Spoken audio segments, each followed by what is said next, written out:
All right, good evening, everyone. Welcome to Horticulture Corner, Orchid SOS with Lorraine Conover of the Jacksonville Orchid Society. My name is Denise Reagan. I'm the Executive Director of the Garden Club of Jacksonville, and I'm here with my colleague, Jill Zarletta, our Marketing and Membership Manager. I'd like to thank the Jessie Ball DuPont Fund for helping us do programs just like this one, this hybrid program that is both in person here at the Garden Club and also on Zoom. And if you're joining us on Zoom, hello to you too. I'd like to thank our Horticulture Corner chairs. We have co-chairs this year, Mika Hardison and Susan Painter, who have helped put together a really great year of programming. We do programs every month of the year. So if you haven't been to one before, thank you for coming to this one. Our next horticulture program is all about our horticulture show that we're having at the Jacksonville Fair. This is the second year that the Garden Club of Jacksonville has organized the horticulture show at the Greater Jacksonville Agricultural Fair. We're really excited about this, and we want to get lots of people involved. And so our next program is called Showtime with Master Gardener Nancy Traver, who has a lot of experience working with the fair and the horticulture show, and is going to give you lots of tips and tricks for entering the horticulture show. And we want every one of you to enter. If you have a great orchid, this would be a great thing to enter because there is an orchid category.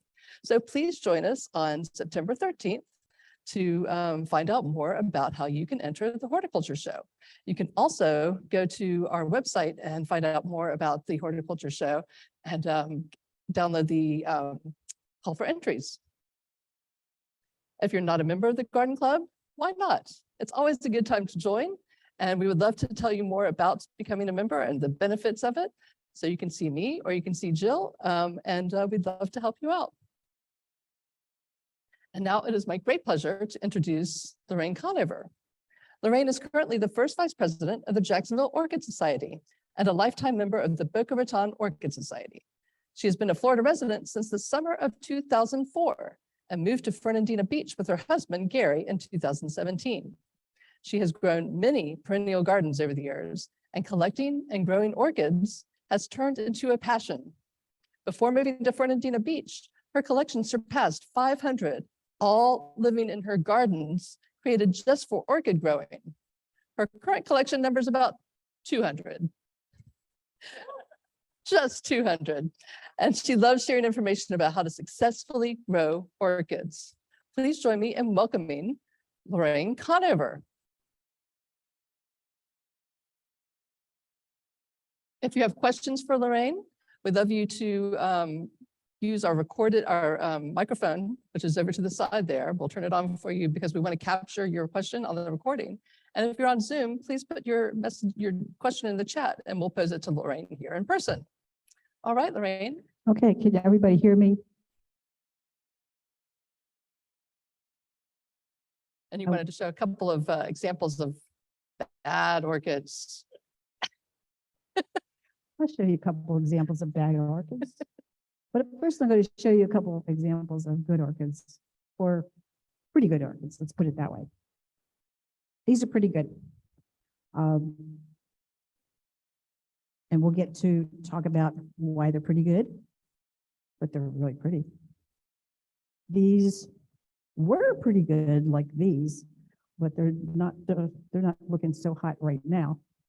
You can see this is a bloom spike. It's not green anymore.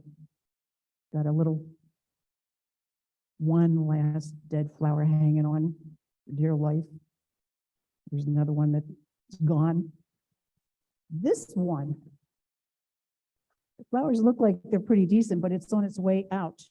When I got these plants Lorraine, last week. I'd ask you to just speak up a little bit more just to make sure that everybody here and on Zoom can hear you. Okay. Thank you. I will try, and if you can't hear, just let me know, okay? This one last week when I got it didn't look so hot. I thought it was really going downhill, and that's why I got it. Turns out after I watered it 3 times, it was so dehydrated, the flowers came back up, the leaves came back up. They were limp, like this guy right here. And I thought, well, this is a perfect example that I'm going to be using for repotting, except look at those leaves. They're looking pretty sturdy right now, but we're still going to repot. We're going to do 2 repottings here today. These 2 are going to get repotted in 2 different methods. One method is going to be using moss, and the other one's going to be bark. And here's a sample of the bark that's inside this bag. Okay, you can purchase that at Home Depot, Ace Hardware, sometimes Lowe's, a couple different places.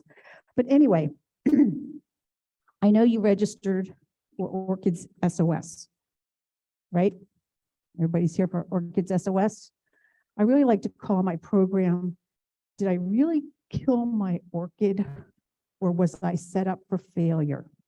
Was I set up to fail in growing this orchid? These are Phalaenopsis, Phalaenopsis, Phalaenopsis. But when you pronounce it, the first part, you say fail, F-A-I-L. And what you do to the plant that you just bought, that you fell in love with at the store, or somebody gave you as a gift, is going to determine which one you're going to be growing. Are you Phalaenopsis or Phalaenopsis? Okay, so hopefully you're going to learn to be the good grower. These are mass produced, so you can buy them every single day of the year, except they only bloom once a year. But why do they bloom every day of the year in these grocery stores? No, they're grown in big greenhouses. They adjust the temperature, they adjust the food, they adjust the light, so that when this little plant reaches a certain stage, they can change the greenhouse temperature, the food, etc., the lighting, to get it to spike. It needs a drop in temperature to do that. And that's what happens in the wintertime when we have the drop in temperature. That's why we can get these to bloom in this early spring, because the temperature has dropped over the winter. Not to freezing, because they're not going to take that. But they control these greenhouses. So these little guys are growing. The next one is growing. The next one's growing. So they keep rotating this whole process around. So you have plants blooming every single day of the year. Okay. That will tell you why you can buy them every day. And they're mass produced, thousands at a time. Greenhouse is just packed with them. They're on motorized tables that somebody is taking them out, putting them in, new pot, new pot, new pot. Okay. I am an orchid hobbyist. I'm not a chemist. I'm not a scientist. I'm not any kind of ist at all. What I'm sharing with you is what I've learned since 2004, when I got my first 2 little orchid plants. I had no idea what they were. They were given to me in a Dixie cup in dirt. Seriously, 2004. I still have babies from those 2 plants growing and blooming at my house. Okay. It took me a while to figure out what they were. I went online and I went through a website called J Species. I think it's called J Species. But I went through starting with the alphabet letter A. Did this plant and the flower match, whatever that was? I got to D. And I got to D, Dendrobium, and I got to C. It was called Dendrobium cruminatum. And it's a totally different family than these. But if you want to learn what you have, find out. You can find out from online. You can find out from going to orchid shows. You can find out by joining an orchid society. There's a lot of information out there to be shared. Okay? I know a bunch of you raised your hands that you killed orchids, more than one, more than five, more than 10, more than 25, more than 100. This is Art Russell. He is also with the Jacksonville Orchid Society, joining me today to help field some questions later on. Don't feel bad killing those orchids. There are professional growers who lose 1,000 at a time, and maybe even more. Temperature or disease, or you don't know, and they're gone. So that's a lot of money down the tubes for them. How many use the ice cube method to water your plants? And don't be shy, just raise your hand, just let me know, and we're going to talk about that. We're going to talk about that, all right? Orchids need several things. They need air. They need sunlight. When I'm saying orchids, they need more sunlight or less sunlight. These need less. They need water and they need food. So in nature, they're getting food from where they live, bird droppings, leaf decay, stuff like that. You have them, they're in the house, they're in a pot. They're not getting any food. So unless you feed them, they're not going to give you something like this. They might give you some puny little thing until they've spent themselves and they wind up kind of looking like this. Okay. That one's trying to survive, right? And I'll tell you why later. Okay. Most orchids come generally from the rainforest. These guys come from Southeast Asia. They're found in India, Taiwan, China, New Guinea, and Australia. But they do come and they do grow in the rainforest, up on the trees, in the canopies that are protected from the exact sunlight. So there's no sun coming directly down on them. It would burn leaves. They get the moisture from the rain that comes through, from the clouds, stuff like that. So they get this even moisture. The roots are attached to the trees. So that the roots, the tree is a host. They're not living off the tree, they're living on the tree. They're not hurting the tree at all. That's why we can mount orchids on cork bark and driftwood and stuff like that, because it's not hurting anything. And on trees, we don't do it so much up here because it's too cold. They wouldn't survive that well. Okay. Just so you know, these 4 orchids right here, these were donated to the Jacksonville Orchid Society by Sam's Club up on Dunn Road. I went in there last week to get them, and the manager asked if I would like to have them donated to us for the program. And I absolutely said, oh, thank you very much. And away I went. I needed 2 that weren't so hot and 2 that were really in good shape. So I got to pick the ones I thought were not so hot, although look what that one did. So it's kind of fun. So what happens? You go shopping. This beauty catches your eye, winds up in your shopping cart, and you take it home. Okay? You go out another time.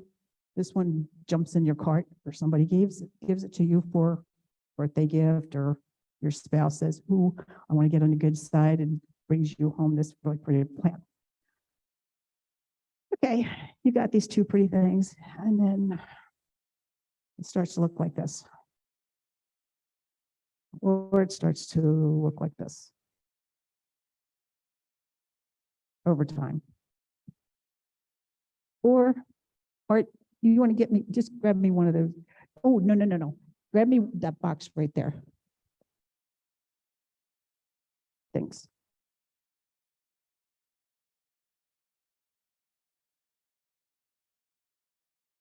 Or it looks like this. right?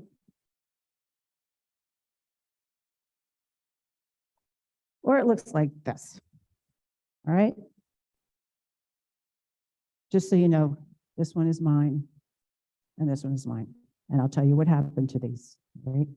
But I want you to see. So you've got these pretty plants and they start going downhill. And did I kill it? What do I do with it? Is it ever going to bloom again? I don't know if it's going to bloom again or not, but I will tell you this particular plant right here, I got this January of 2018. This has bloomed for me every single year.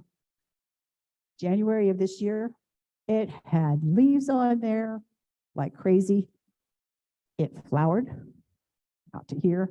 The flowers were similar to this because when I got it, it was just a kind of a sample exhibition type thing like this at a meeting. And it got something called crown rot. Crown rot happened to this particular plant.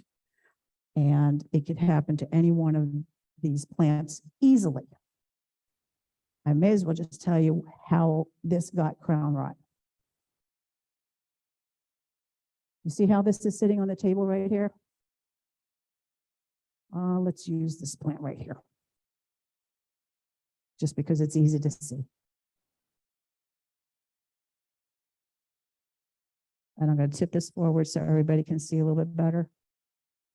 In the middle of here, where the leaves are growing one this way, it forms a cup.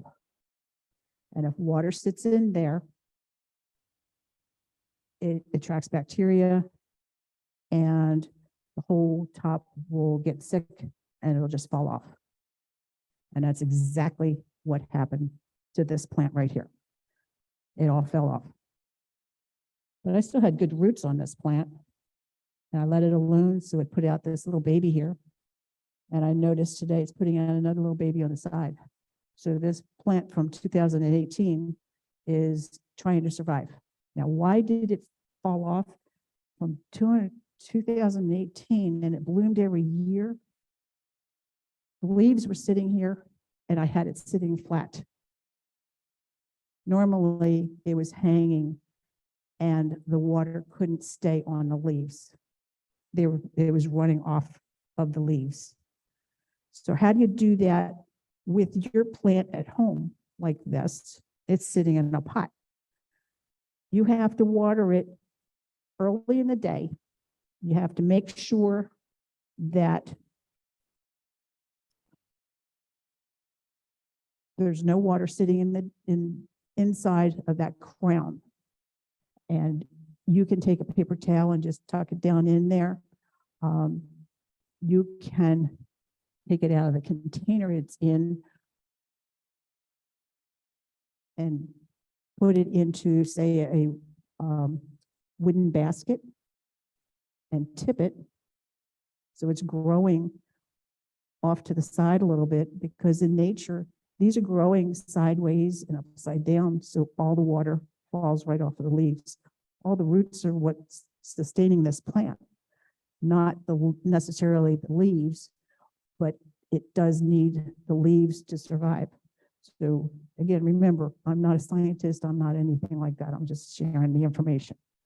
The roots are going to be carrying all the nutrients and everything to the plant, but you have to keep the plant healthy. So that's one way to do that, is to tip your plant in the pot when you transplant it. And when I transplant it, I'm going to try and do the same thing. Okay? Does it make sense? Any questions so far? No? Okay.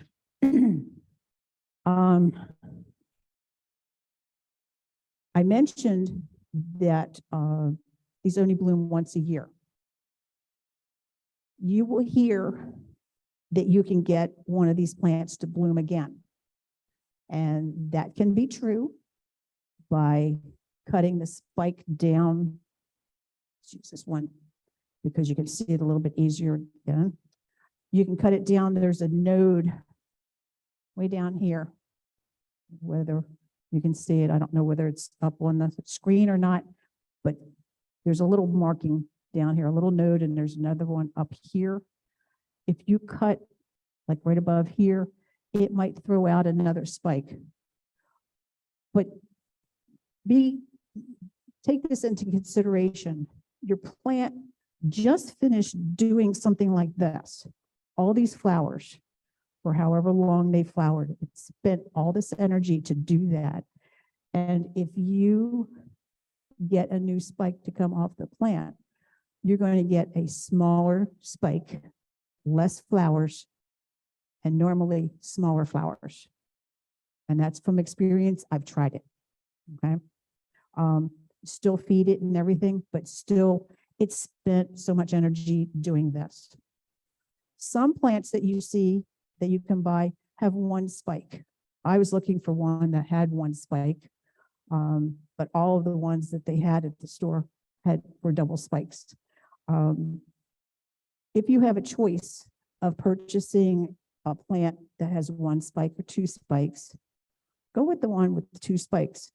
It's a stronger plant. Obviously, it put out 2 spikes of flowers. There's also another type, it's called branching. So off of the spike, it's going to send a little branch here and a little branch there and a little branch there and a little branch there. Now, from what I've observed is most of those flowers are a little bit smaller than these, but there's all these flowers on all these little branches all over. So that's another thing that if you want to have more flowers longer, go with the branching one. The other thing is when you buy a plant, don't buy it that has the flowers already opened. If it just has one open down the bottom, like 1, 2, and the rest are buds, go with that one. You know what the flower is going to look like. If it's already open, you don't know how long they've been opened. They're going to die sooner than the other plants. They might have already been open for a month. They're at least open for a few weeks. So that's less time for you to enjoy them. So get one that has a couple that are open so you can see what it looks like. Maybe another one starting to open, but some more buds so that you can enjoy it. But when you take it home, don't put it directly under AC vents or heat vents because they're not going to like it. It's called bud blast and the buds will fall off, they'll shrivel out. So just a couple little hints on how to keep your flowers blooming a little bit longer for you.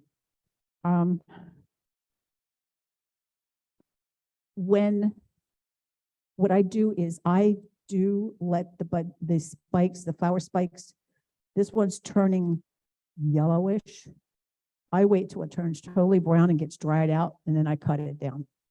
I let the energy go back down into the plant. At least that's what the idea was when it was explained to me way back. Don't ask me who, but I've been listening to a lot of people for a long time. So let the energy go back into the plant. When it's brown, cut it down. If you don't like the looks of it and it's still green, cut it down low, below the node. Put a little bit of cinnamon right where you cut it so that you don't get any infection going in there because that's live tissue. And if you cut it, use sterile cutters or get yourself a package of razor blades.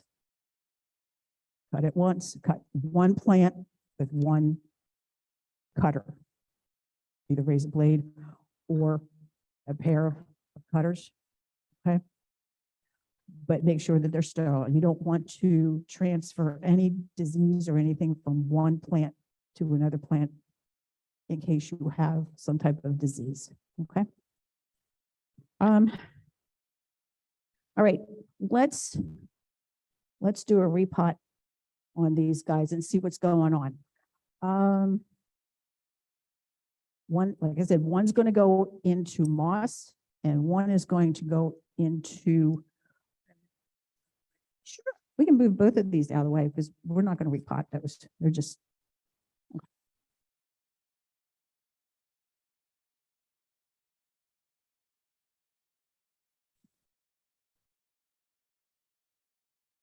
decorative container. What's decorative about it? You can put this on anywhere. and there's no hole in the bottom. So you're not going to get any water coming out onto your table, piano, whatever. But there's no way for this plant to get any air in there. And if you've used ice cubes after ice cubes, and you're doing it every week, and depending on the material that's in there, there's no way to let it drain out. This stuff's going to be sitting down there and inside there, just getting funky and not very nice. So remember, just decorative. Take your pot. If you water it well, let it all drain out. Let it drain well, then put it back into the decorative pot. You can get a different pot that has holes around the sides just to let some air go in there, and that works fine. All right, let's pull this apart. Oh, do you repot when there's still flowers on the plant? No? Yes? No? What happens if you come home and this is laying on the floor?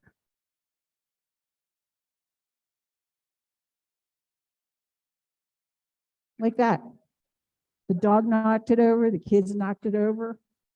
Are you going to try and stuff this thing back in that pot? I want to see you do that. All right. Things happen. Things do happen.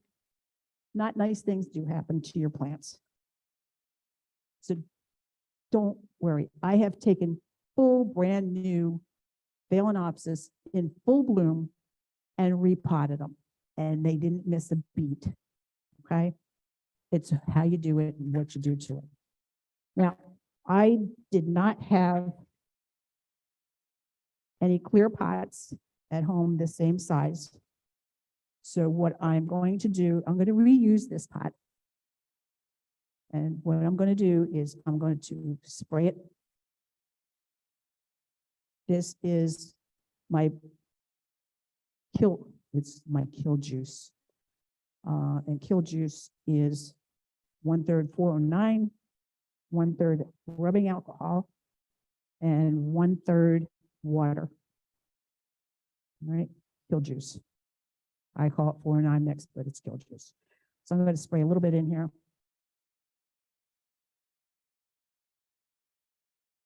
If there was anybody in here, they're not going to live. No, nobody's crawling. If they were crawling, they're not anymore. That alcohol did them in. Normally, I would do this with the hose at home. Just really zap it real hard, but this is going to suffice. And on top of that, I'm going to use something called Physan just to do another, let's see, Physan. Physan. This is a algicide, fungicide, bactericide, and viricide, and it's safe on hard surfaces and it's safe on your orchids. It's like a teaspoon or a half teaspoon. I have to look at the label again, to a gallon of water. And whatever's in there is not going to survive either. So, like I said, I'm just doing this because I don't have the same size to go back in that decorative pot.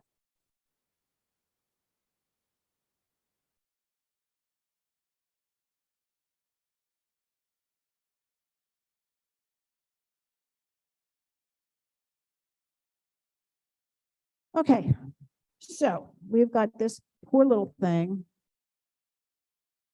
I'm just knocking off the excess bark that's on there. I'm not going to try and pick off every last little thing. There is in the middle what it was growing in originally, and that's a coconut core. That's from when it was a little baby plant. So I'm going to break that up a little bit.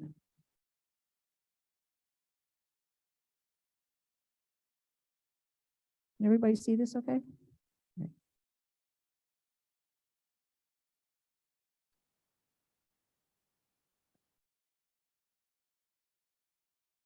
Like I said, if it comes off okay, it comes off. If it's staying, it's staying. Don't have to worry about it. And I'm going to give this a little spray of my Physan too. You might notice some of those roots were still pretty green when I took it out of the pot. I've got a couple little things on here that are dead. That's going over there.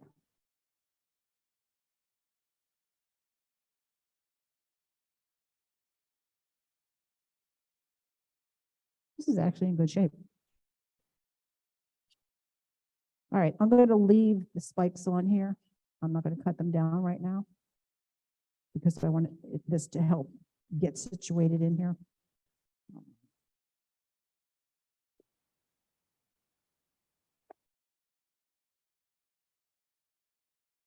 All right, I'm going to use my bark method. This is bark. This is a bark, charcoal, and sponge rock combination. Now, I did soak this earlier today, so it's not really, really dry. It's really dry in here.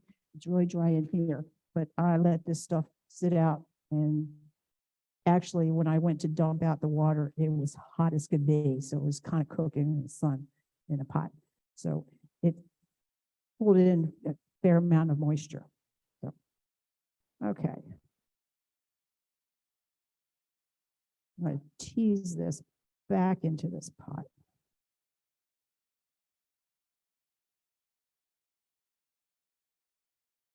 Actually, I have to take these off because I want to try and tip this plant over a little bit to try and get that water to fall off there when it's planted. It was like this. I'm going to try and get it to do this on the side a little bit. These are going to get cut off. Before this leaves here today, off it goes. And then I'm going to backfill this plant.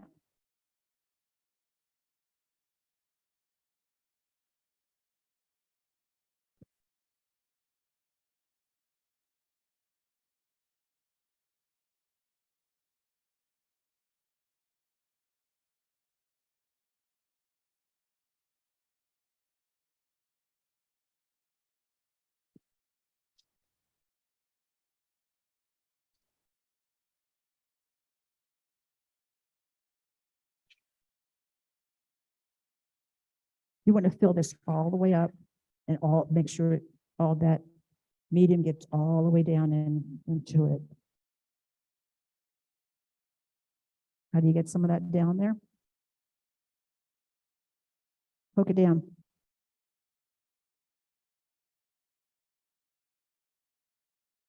Let me see if I can move this up here. Maybe you can see a little bit better.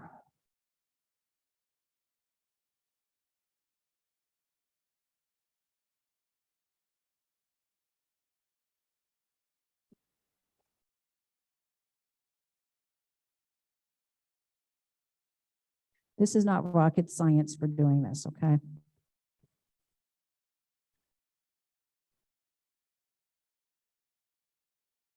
What happens if you think you did it wrong?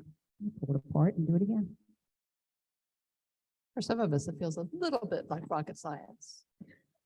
It's not rocket science. It might sound like it's Greek to you, but it's not rocket science. It just takes a little bit of learning some orchid terminology and stuff like that. The Jacksonville Orchid Society does have a potting clinic twice a month. The first Saturday of every month is over at the Ace Hardware on San Jose. It's from 10 to 1, 10 to 1. 10 to 1.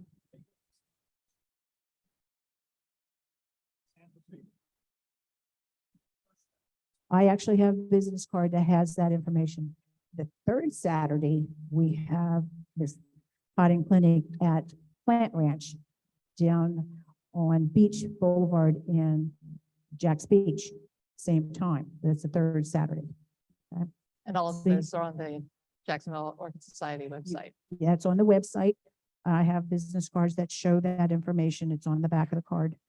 So you can take, was it up to 5 plants? 5 plants max.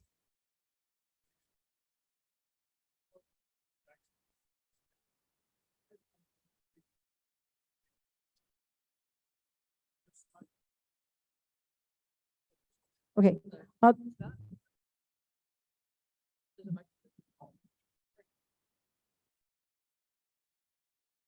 guess what? Sayonara. Okay, so real quickly, the Jacksonville Orchid Society has a webpage, and you can find it on Google, easy. We also have a Facebook page. I run both of those. I'm Art Russell. If you're on Facebook and you have a question, do not hesitate to post your question. I will get you an answer. Okay, if I do not know the answer, I'll find somebody who does. And I haven't been stumped yet.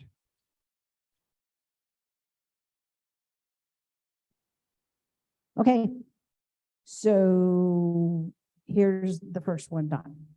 And whacked off those 2. I'm going to put a little bit of cinnamon on those 2 cuts. Okay, Is that the saddest thing you've ever done? That feels like really sad. is that the saddest thing? No. No. No, the saddest thing I've ever done is take a plant that I couldn't get to because I had a broken leg and it got black rot or brown rot.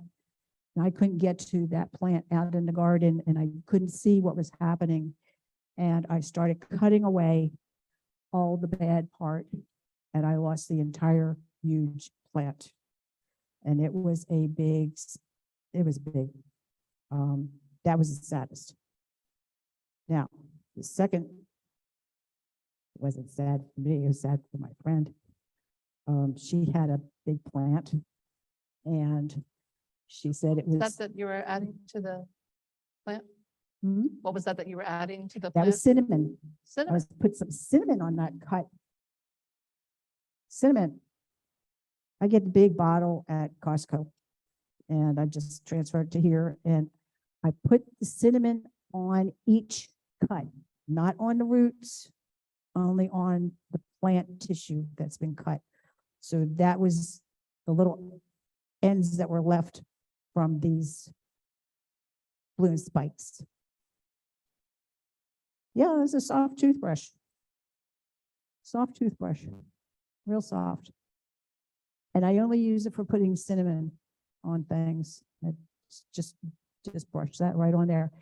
If you have damage to a leaf, say your cat bit it or something like that, and or it's got damaged and you have to cut off part of it, make a nice straight cut on it and just put some cinnamon. I mean, you can actually put some in your hand and just put that end on there, but just put that cinnamon right on the end. It seals it from getting bacteria in there.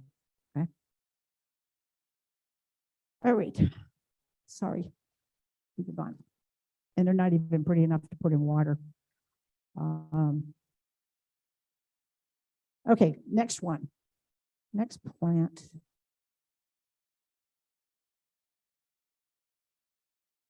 And this was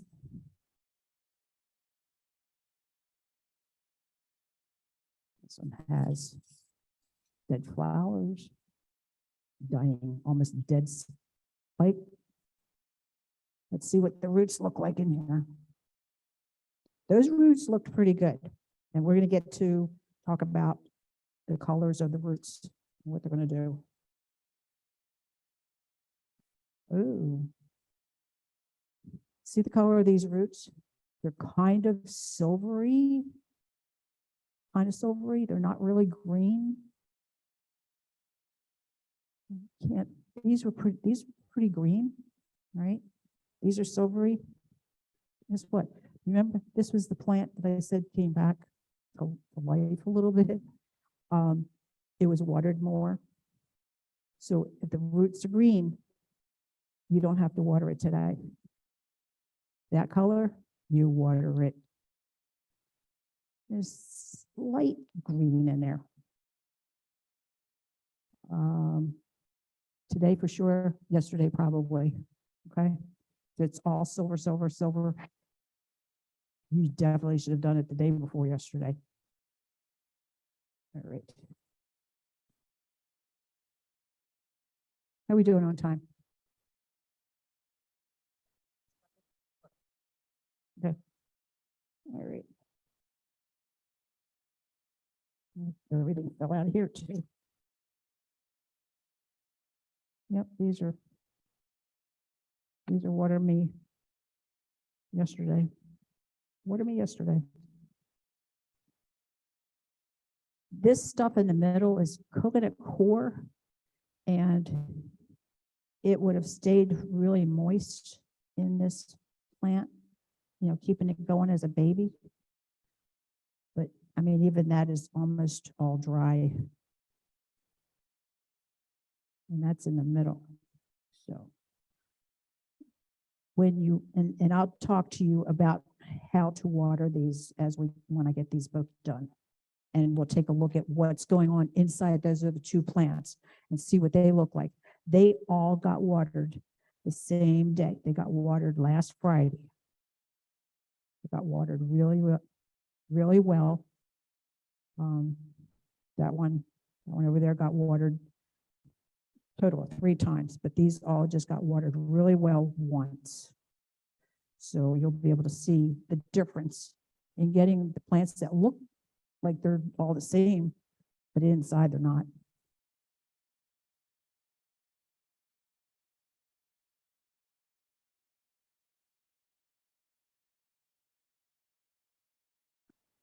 Sure, you'll have to come up here so everybody can hear.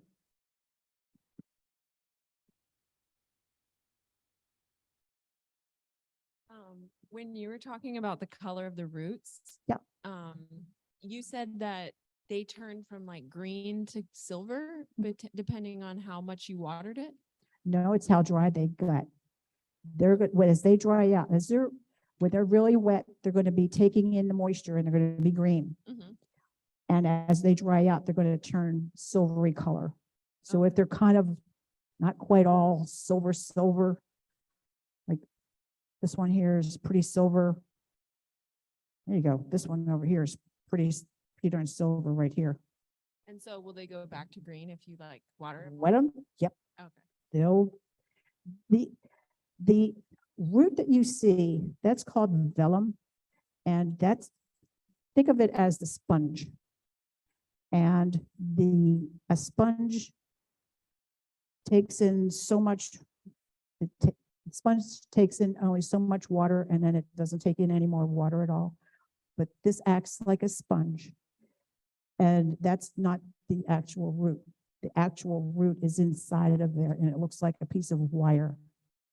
And it has to take it all the way in there. So if you just water, how many missed their plants?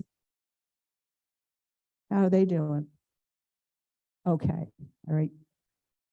Misting doesn't do a whole lot for watering the whole plant. So bear that in mind, okay? You can mist that root, make it nice and green. These are white because they're newer and they haven't done their photosynthesis and all that stuff. It's, the IST stuff that I'm not technical about. But anyway, these haven't seen any sunlight. You haven't seen any light at all. These guys have. They've seen some light. So They could be green if they're healthy. They can be white if they haven't had enough sunlight. yeah, or they're still healthy. photosynthesis. These are whitish, I should say, whitish. And then they're they can be still healthy. silver if it's too dry. They're still new. They're still newer. They're still healthy. There's nothing wrong with them. These roots are actually in decent shape. I mean, there's a few that are dehydrated. This one's a goner. I'm using this as my medium for sterilizing my tools. You want to use sterile tools between plants.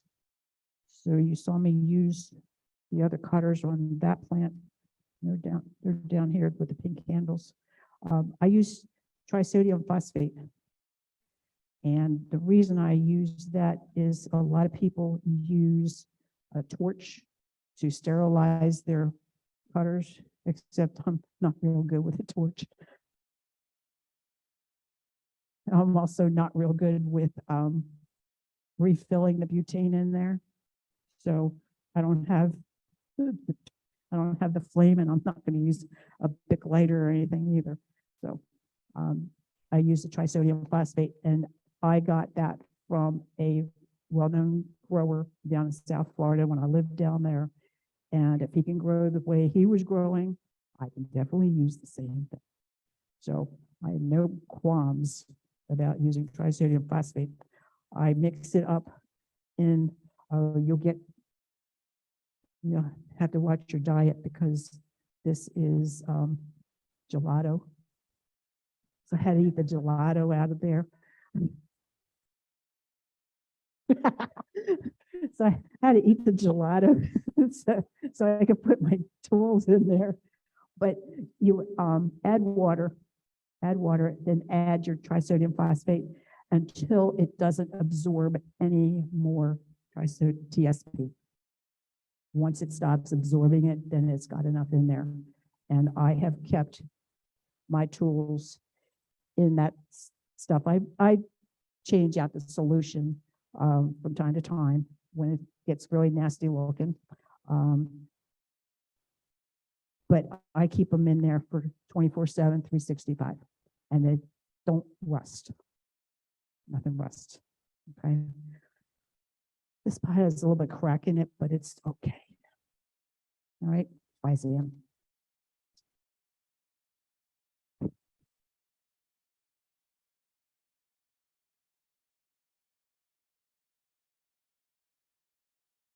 And again, I would normally do this at home, hose it out really well. And these pots are kind of thin. So I would definitely get new pots. Oh, we're going to be having Jacksonville Orchid Society is having an orchid and plant sale September 10th and 11th at the Mandarin Garden Club. And guess what you can get there? Supplies. You can get supplies. In March. Our spring March show is a judged at American Orchid Society show with displays and such. The sale doesn't have any displays. It's just sale. Just sales. Orchids, pottery, driftwood, supplies, and orchids, and orchids, and more orchids. We have great vendors, so it'll be a good time. September 10th and 11th at the Mandarin Garden Club. And I have some save the date business cards that you can pick one up from me afterwards. Found another dying root here. Dang. All right, up you go. Part of it looked like it was good, but it wasn't so hot way up there. So it was gradually going down. And I'm gonna hit this guy with little flies in. I don't have to rinse this stuff off, okay? All right, this one's getting moss, all right? So I can't just do this and start shoving moss in around it. I have to do something a little bit different to it, but I'm also going to whack it.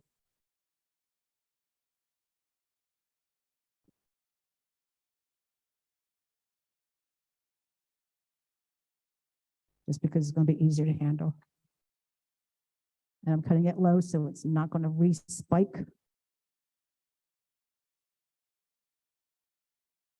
Put a little cinnamon on here real quick.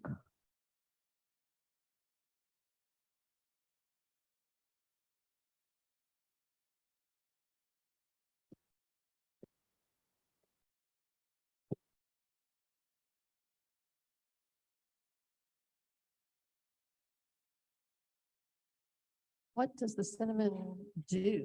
The Why does it cinnamon is work? like an antibacterial, so it keeps any bacteria from getting in there and sealing it. It seals the top, so keeps bacteria off.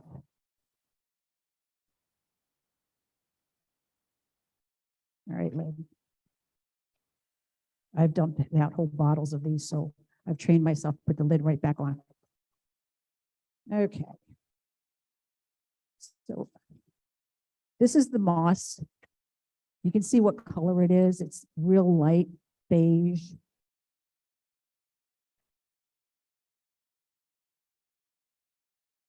This is the color it is wet. See the difference in the color? Right. Now, what I did was earlier today, I took this moss, I wet it down real well, squeezed out all that water, and a whole bunch of color came off and no any kind of dust or anything that was in there. And then I wet it again and squeezed it all back out again. Regular water, but just talking about water quickly, I won't get into anything specific, but I use the hose because I have a water softener in my house. And water softeners have salt in them, and it's a slow death to your plants. If you are watering your plants with kitchen water, water softener, it's a slow, salty death to your plants. Orchids don't like salt on them. They like other minerals and stuff and things, but they don't like salt. So what I'm going to do is I'm going to just gradually put a little bit of moss down and around here and just kind of build. There's some stringy stuff that's in the moss.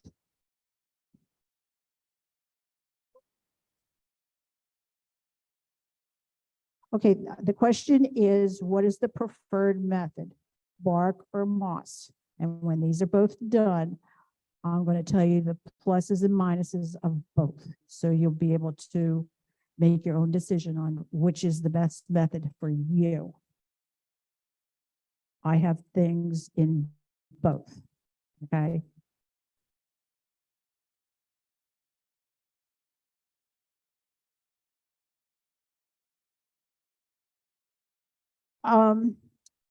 We don't recommend going much larger because orchids like to fit tightly into their pot. They like to fit nice and snug.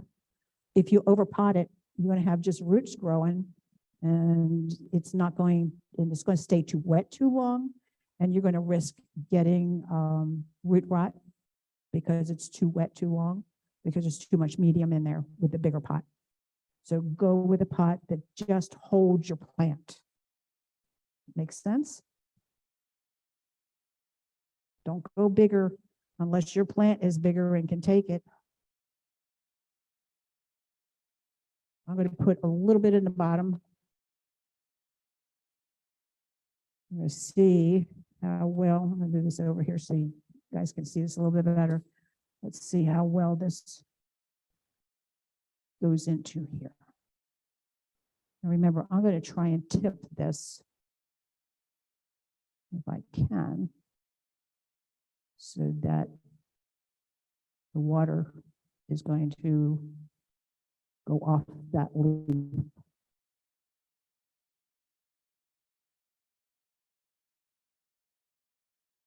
I'm going to shove some of this stuff down in there.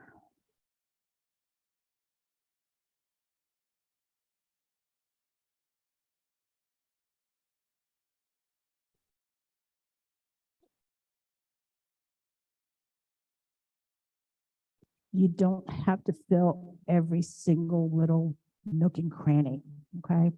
If there's a big space, yeah, try and get it down in there. Use the opposite end of the point that was down there before, use the other end. Some of the stuff down there a little bit further. So I would leave this alone. Number one, that just gives a little bit of air that gets into this plant. And I'm going to backfill the top a little bit more, but not way high. And I also may use that stake just to hold it up just a little bit. But I'm not sure. Let's see. It's another stringy thing.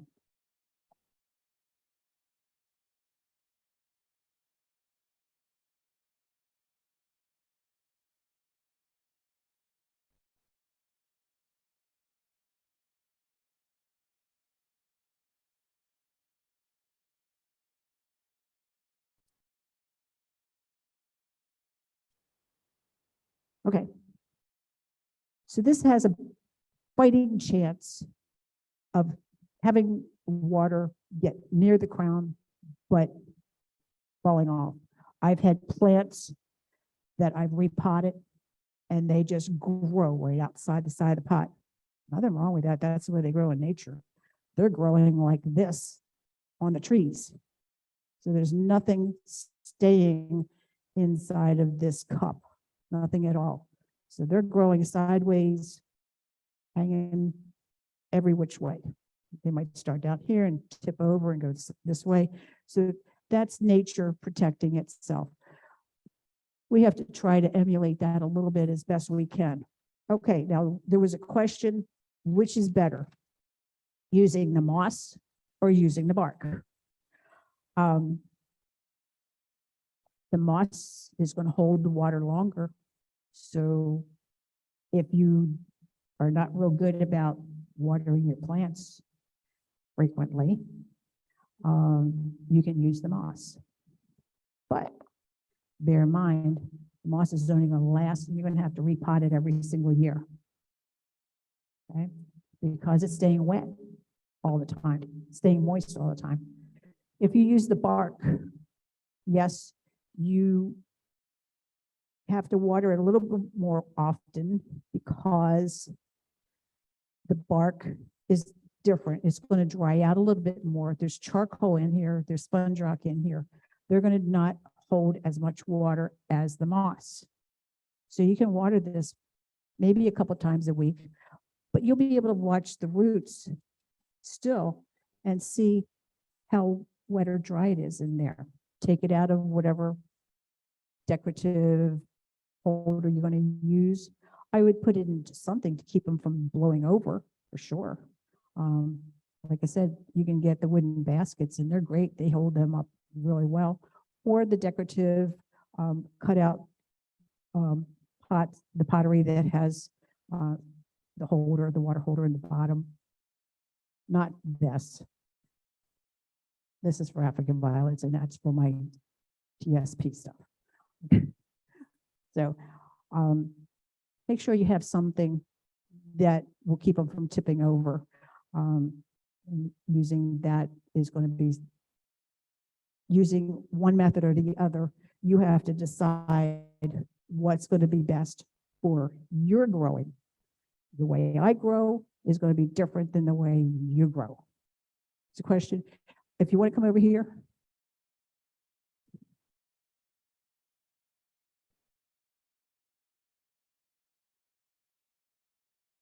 So Lorraine, can you use a mixture of both? You can use a mixture of both. Remember though, that the moss is going to deteriorate faster, no matter whether it's all moss or it's in with the bark. So you're going to have to keep an eye on it. Okay. You might get 2 years out of the bark. You're going to get a year out of the moss, and some moss is better than other moss. Some is going to just start disintegrating and just be nasty well within that year. So get some, if you can get some decent moss, do it. Get it from an orchid supplier. This is pretty good. This is pretty good to use. We have a couple of questions on Zoom. Okay. Could you give a visual description of what a dying root looks like for people who are having a hard time kind of A really dying zeroing root. in on that? Okay. Let's see. Oh, I can show them a dying root. Let's.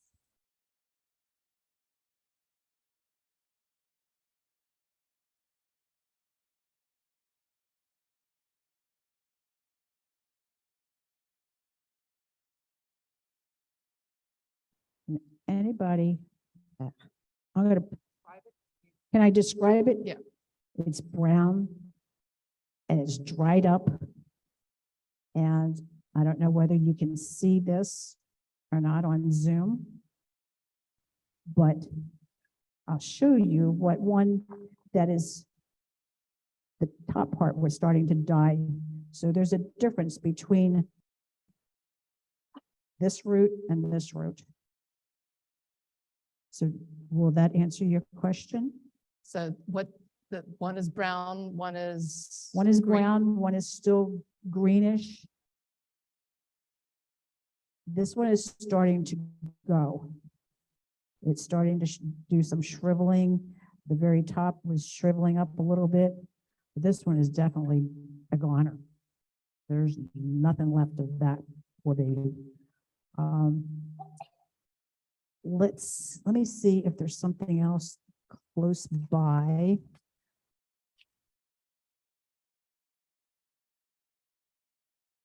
Here's one.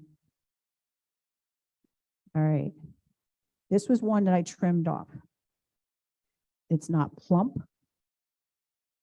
It's not brown yet, but I'd say another week or so and it'd definitely be brown. It's flattening out, so there's nothing inside of this except, remember I said the outside was like a sponge, it's called the vellum. This is the inside, that's the root, it looks like a wire.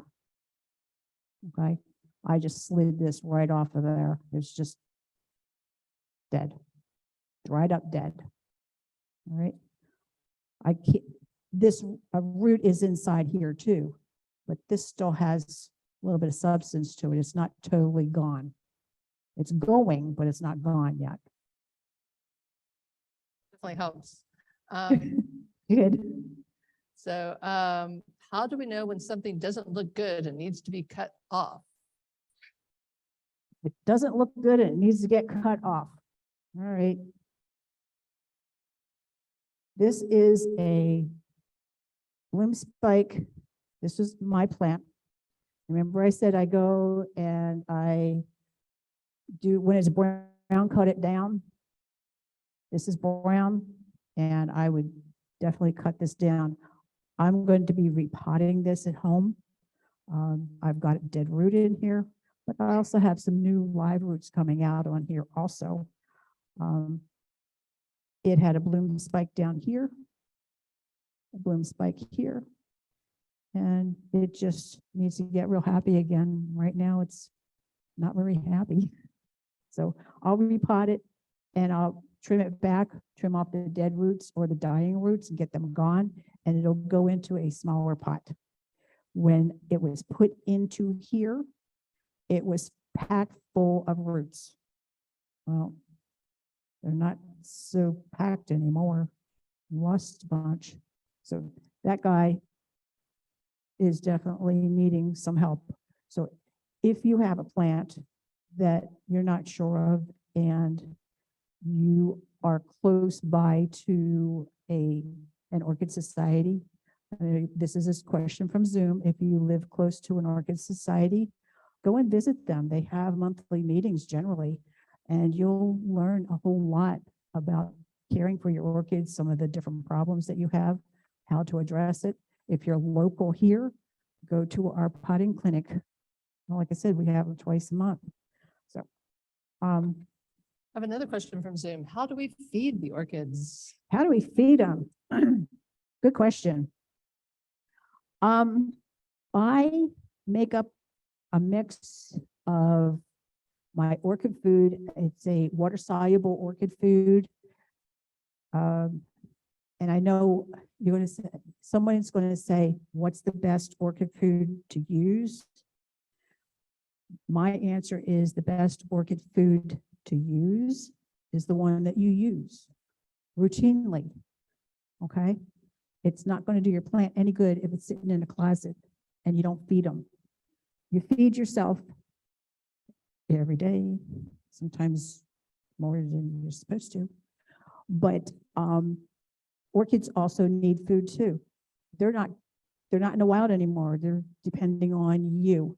So you can buy orchid food. I would suggest getting a decent orchid food of 20-20-20 or 10-10-10. It's balanced. You can also get this called dynamite. It's time released. It has micronutrients in there. Follow the label on here. The one thing, listening to programs and speakers that come to our society over the years, is you don't, if a label says add a tablespoon to a gallon of water, use half of that to a gallon of water. You want to know why we've been told that? Because they want to sell more stuff. They can only absorb so much stuff. So you can even go down to a quarter of what the label says. Okay. And if you go down to a quarter, you can do it weekly. It's called weekly. WEEKLY. WEAKLY.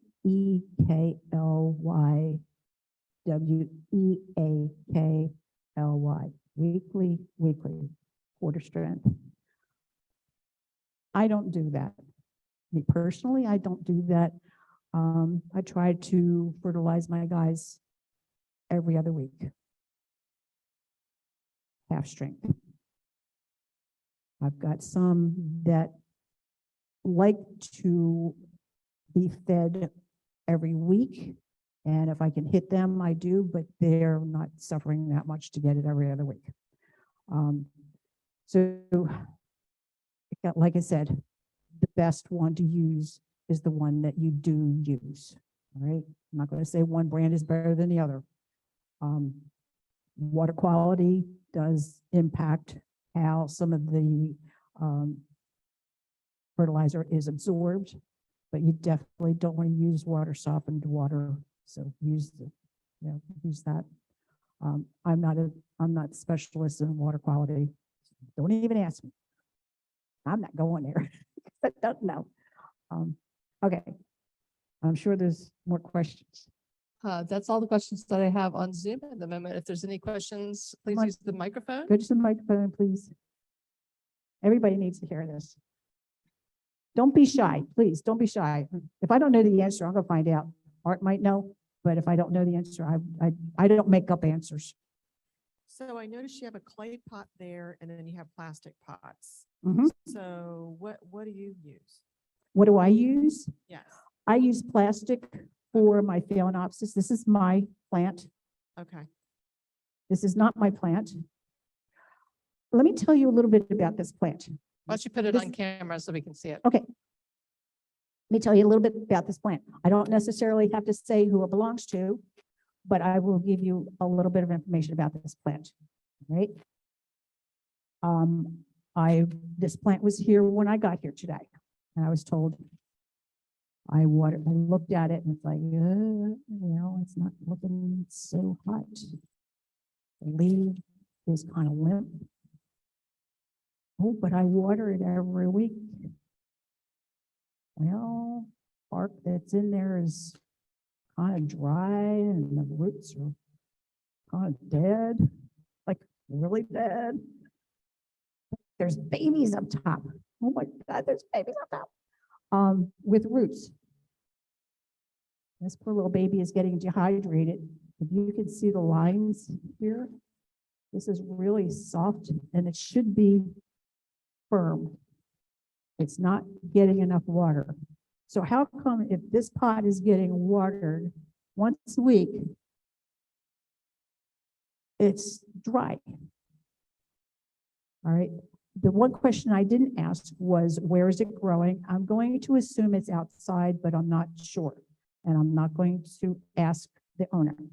So if it's in a clay pot and it's sitting outside, how hot is it outside right now? It's going I to will go ahead and tell you it it. is not an outside plant. It's not outside. Okay, now we know who. I it am belongs taking to. ownership of the sad orchid. I wasn't going to say who it belonged to. Hey, I had to bring in an example. Come on. Okay, so it's inside. All right, it's inside. Where inside? In a kitchen window, Kitchen window. Sunshine coming in on it? a little bit of sunshine. When? I mean, there's a overhang, so like the sun is like outside the Okay, overhang. so it's not getting direct sun on it. Right. It's not sunburn, but it's, And you did ask about the water softener, and it is getting watered with the wrong water softener. Do you think maybe it's slow death? Maybe it's slow death. The babies are trying to survive here.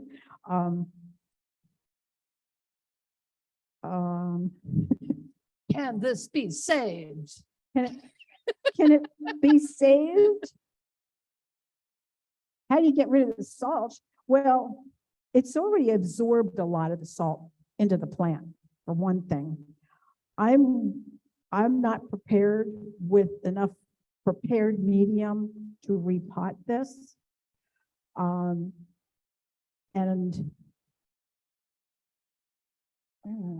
Let's see. Well, the thing of it is, it's going to take more. It's going to take a little more than that. It's going to take a little more It than needs to be that. taken to a special clinic for it's gonna- overnight. It's going to have to go to the hospital. ER. Orchid ER. This is really Orchid SOS. Clear? Or, Yeah. no, but this can survive, all right? I'm going to say there's probably not a single root worth anything in that pot, all right? We can take this out of here. And I have a little bit of medium here, and I can give you the tools to get those roots going. So you have two little kiki babies to help hopefully survive, but I have a feeling there's not a single live root in that pot. Listen, I expected nothing. Except for as a good example of what not to do. Okay, so the one thing that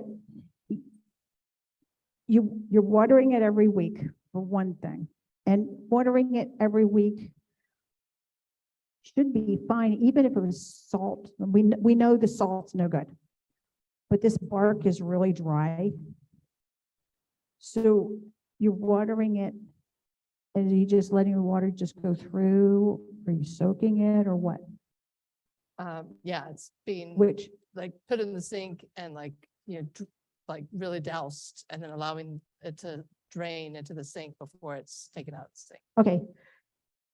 About how long? A few minutes? Yeah. Okay, a few minutes. That is not enough to get this bark really, really wet. And that clay pot is just pouring out all that moisture gone. So that's one of the reasons these guys do better in a plastic pot, because it holds that moisture longer. Now you can grow these, but you're going to have to water more often. And you can use a skewer, like a bamboo skewer, tuck it down in there to see if it's still moist in there. Just pull it out and see if it's wet, dry. That would work, but This guy's kind of not happy, less than happy. Yeah. Would you like for me to take this off, Hey. take the babies off of there and give you the babies to take them home to your nursery? Whatever you want to do to that plant for the betterment of, everybody's education, I'm willing to sacrifice something that is already dead. All right, we're gonna look at some dead roots. Are you ready?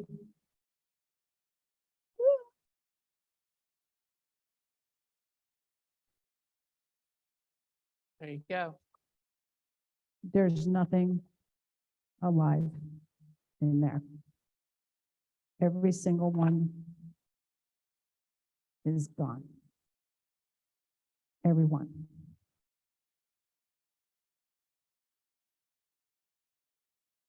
Ooh, what is that? That's something trying to On this survive over episode there. of Orchid Autopsy, So those on Zoom, you wanted to know what dead roots really look like or sick roots. This is it. Okay, this is really the worst that you can see.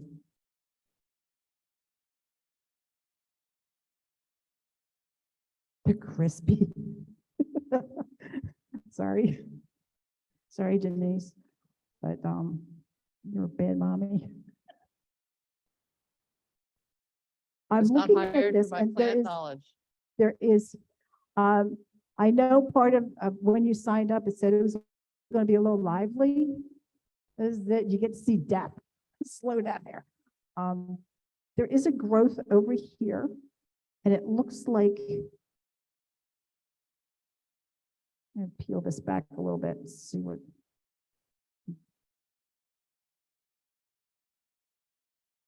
Something's trying to survive, other than those babies up there. Yeah, Mike, I'd say it's a little root trying to survive.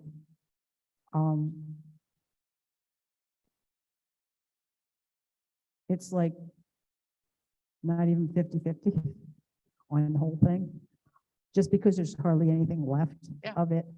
Okay. I'm going to use my last The pair. Garden Club's mission is education, and I feel like this has been very educational. So if nothing else, I'm going to just trim off every last little dead thing that I see here. You see what's totally gone.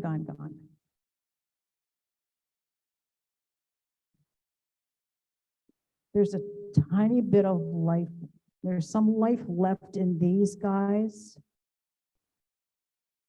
And it's trying to put out these little tiny nubbins of, I'm telling you, I'm usually pretty good to tell whether it's a root or not. It looks like it's trying to put out another baby down there, like one of these. It's already lost part of the leaf on this baby. Lost that one. You might save this one. So I can give you the moss that this is in, that I have over here. You could put it in a little tiny spot and just kind of keep the moss moist, but let some air and just let it, give it a shot. sure. All right. I mean, you don't have to do This- this as part of this program. I can take it home and put it on the table and yes, take some close-ups of it and yeah. See, I don't have a decent pot to put this in. Yeah, you don't have to do that as part of this. All right. Do you have a pot at home? Okay. Do you have moss and everything at home? I have What bark. You have bark. Uh-huh. Just this plain bark that you used here? Yep. I wouldn't use that. Okay, Okay. I mean, I have some orchid potting mix like that. You know what I would do? Yeah. I would go get some moss Okay, because this needs to have a little more hydration, a little bit longer, and that bark, you're going to lose. It's going to take a while for that to really hold a lot of moisture. So I would use the moss, squeeze it out, rinse it out, squeeze it out real good, put it in a small, tight pot and get it going. And if you want to leave this baby on here, see what it does, 50-50 on the whole thing. Okay, Great. all right. I'm going to leave this on here because you're going to need this to hold it upright. I'm not going to put it in here. This was a clean pot when I came. It's just the charcoal. It's making it look nasty. Okay. SOS. SOS. All right, I want to see if there's anything that oh. But, go ahead. I have the opposite problem that Denise has. I have a little one on my kitchen counter and the roots are just coming out all over. It bloomed once after I cut off the first bloom and it hasn't done anything since then, but it's going to town. And like I said, all those roots are coming out. Should I, is that the sign that it's time to move to a bigger pot? Or do I just let it be happy coming out? Those are aerial roots. And they've acclimated to getting the moisture that, you know, when you've watered them. If you have a whole lot of aerial roots, you may not have any roots inside the container. They may look like that because that's why they're growing all outside. Now, oh, okay, okay. It's time to replant your. If it's happy growing in the little pot and it has all the aerial roots on the outside and you're happy growing it like that, let it alone. Some people have been successful and I've been half successful getting aerial roots back into a pot. And when I do try to get some of those back in the pot, I soak the plant really well, get the roots as pliable as I can, try not to break them, and then just kind of curl them around and put them in a pot with the sphagnum moss real loose. So it could even move around. You would think it would move around, and I would put a couple stakes in there to hold the plant upright. But that way, you don't have all that moisture on those roots for a real long time. So real loose moss right around them to get them reacclimated to having more moisture. It's healthy and they're Yeah. coming all up. It's happy. Are you feeding it? Has it bloomed? Has it I'm gonna do it. bloomed? I'm gonna do it this week. Just because you do it this week doesn't mean it's going to bloom next week, okay? All right, so it looks like we have about 2 more questions, and I do want to, you know, we're going to wrap up here after those 2 questions because Okay. we're keeping you people pretty late, but obviously there's a lot of interest about these orchids. My question is, I've got a couple orchids, but I have one where the leaves are looking really good, but underneath is starting to yellow. Some of the leaves, like maybe 2 leaves, is kind of yellow and limp, but the leaves above it are just looking pretty. Sometimes I have found that when I lose leaves at the bottom, sometimes it's just the age of those leaves that it's time for them to go. And I don't worry if you can trim them off. Yeah, you can trim them off or wait till they're just dead and they're going to come off for you. If you trim them, remember, you're going to have to put some cinnamon on there, but you don't want to get the cinnamon on the roots. It's a desiccant, so it's going to hurt your roots. But I just let them die off on their own, unless you can't stand looking at it and you have company coming or something like that. Okay. Uh-oh. Well, I just wanted to find out, are they happy? Because these type of pots that, you know, they're coming out Okay. and they get air. And this one has, I don't know if it's baby or if it's another part of it. Okay. Bring it around here. Yeah, why don't you bring it up on camera? Yeah, bring it up here. We'll take a look, see what we got here. 2016, I saved it from Walmart. They were throwing it away. Okay, rescue. Is from been blooming, and I know I need to put that. But is it outgrowing this pot? And is this one outgrowing this pot? And when I water, I take a tub and fill it with water. But I put the plants in I put my orchids in the thing and soak them for about 10 minutes. Okay, Someone told me to do that, and I've never. somebody told you to do that, okay? So you put this plant in that water and soak it, and you put this plant in that same water and soak No, it? no, No, okay, good. Not at the same time or not the same water? no. But I do Good it job. 10 minutes. Okay. This guy is semi-happy. It bloomed for you. But these roots are starting to get dehydrated. They're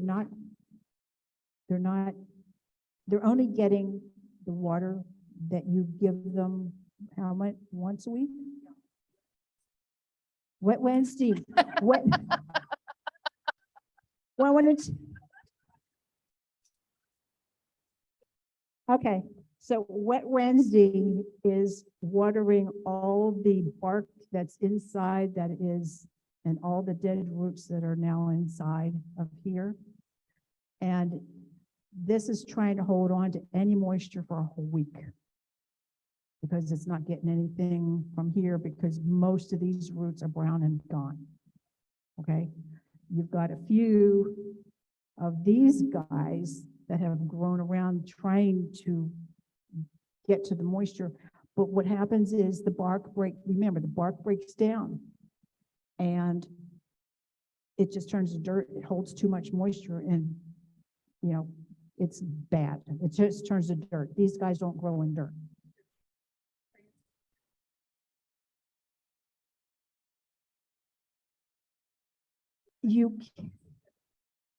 Okay, the plastic ones, most of them have an air cone. There's a cone in the bottom.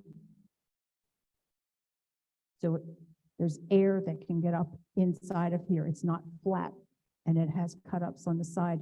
You can take a pot and make slices up in here to add more air. Take a punch and just punch some holes in here. You could do that into a pot. I like using the clear pots because you can see what's going on in there. You can't see anything that's going on in here. And what's going on here at this point is not really good at all. So Wet Wednesday is kind of not working out so good. I would get this whole thing out of here and repot it. Remember, these are aerial roots, and they're going to take a little time adjusting to being wet inside of a pot. Loose moss, all right?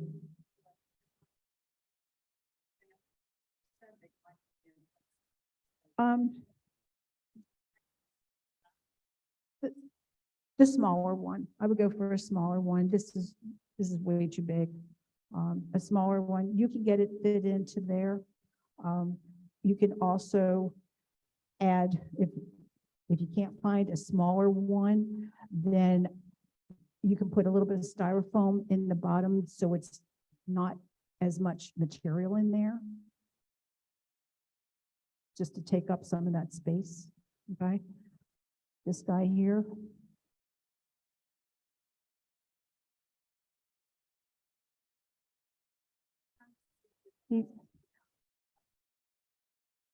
Yeah, basically, these are decorative pots. You put the clear pot inside of here so you can take them out so you can see what's going on, because you really have no control. On the Phalaenopsis, you don't really have any control of how much water, how much air, how much all that stuff is going on in here, because there's air going through here constantly, drying it out.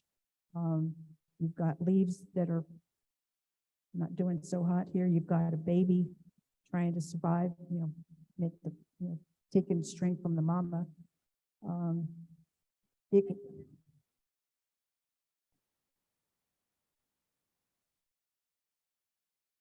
They may come apart. I would leave them together. I would leave them together. If there's some decent roots, when you do take it apart, you might be okay. If you're not sure what to do, you're going to have to get a pot, a clear pot, and go to the potting clinic if you're not sure exactly how to do it. But do keep in mind the aerial roots on here. Like I said, they're accustomed to not being moist all the time. And if you get them moist all the time, they're going to rot on you. Okay? Give them a chance to adapt to that. And they will, but it just takes a little bit of time. Right? Few flowers on there. Thanks so much for bringing in your samples there. All right. Well, we could go on and on and on, but and I'm sure that Lorraine and Arthur can stick around and answer a couple of questions at the very end. But could we give Lorraine a big round of applause? And I want to remind you of the fantastic Jacksonville Orchid Society plant sale, fall orchid and plant sale that they're having September 10th and 11th at the Mandarin Garden Club. So if you need some orchids, this is the place to go, and all the orchid supplies that you need as well. Here's the, if you want to get in touch with Lorraine or the Jacksonville Orchid Society in general, They should have all of please, They should all have one of can these. you turn off your microphone? I have a question for you. Okay, go ahead. Did everybody get one of those AOS? Yes, we're about to do that. Okay. Yep. All right. So wait until the end. We'll do the giveaway in just a second. So you got a raffle ticket. Go ahead and get that out. But if you'd like to get in touch with the Jacksonville Orchid Society, here is some information for getting in touch with them. jacksorchidsociety.org. And then just a couple of programs that we have coming up. Busy Bees, our Budding Gardeners program. Super fun, great time. And this one is almost sold out. So if you want to go, get your ticket now. But the one that's coming up after that, our Gnome Tea Party, is going to be super fun as well. So these are great. They're for children in grades 1 through 6 and their parents. Come have a fun Saturday morning, usually the second Saturday of the month. And so the Busy Bees is on August 13th and Gnome Tea Party is on September 17th. We have our Fun with Flowers program coming up on September 22nd. There's a morning and an evening program of this. It's a make and take where you design a beautiful arrangement with the help of, in this case, Lauren Powell of the Bread and Board. And you get to take it home with you and present it in your home or give it as a gift. We have our open house coming up on September 28th. I really recommend you come and check that out. We're going to have a lot of information about our new programs. We're celebrating our 100th anniversary this year. And so we have some fun surprises with that in store. So that's September 28th. And we're so excited. We're celebrating Nina Kummer's birthday. Nina Kummer is one of the founders of the Garden Club, and her birthday is on October 16th. And we're having a birthday brunch, which is going to be really fun. We'll celebrate her birthday, and we're also going to reveal some really cool landscape designs that we're working on. So come and check that out. We would love for you to take our survey. We really love getting your feedback, and so you can use the QR code that's here in the ballroom. You can scan it on your screen if you're on Zoom, and we'll also send out the link to everyone after the program. I'd like to thank the Jessie Ball DuPont Fund one more time, and thank all of you for being here. And once again, thanks Lorraine for making this a great program. I have one comment. Yeah. This was a hang tag on each plant. Easy Care Premium Orchid, water with 3 ice cubes. Who's going to do that now? You are not.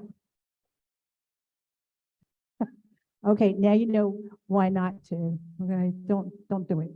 Don't do it. That's not the way to take care of these plants.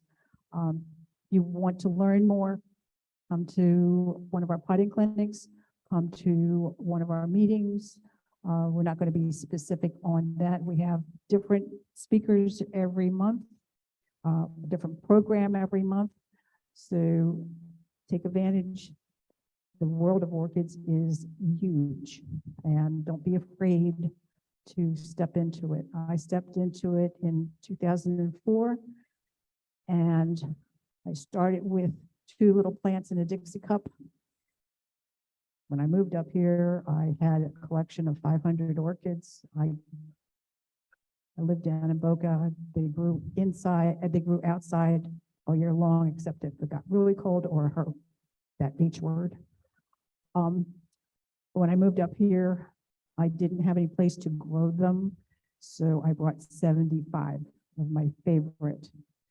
That was in 2017, and I counted them the other day, and there was more than 300. They're all growing outside. All outside. I have 3 silk ones in the house. Okay, but everything is outside, and they're this type and a number of other varieties. So there's a lot that can survive up here outside most of the year, but as it gets cold, they're not going to do that well. So you have to learn how to do protection. And that's a whole different story. Okay, that's not the story today. This is how not to kill these. So Thanks, thank Lorraine. you. All right. Thank you all for coming.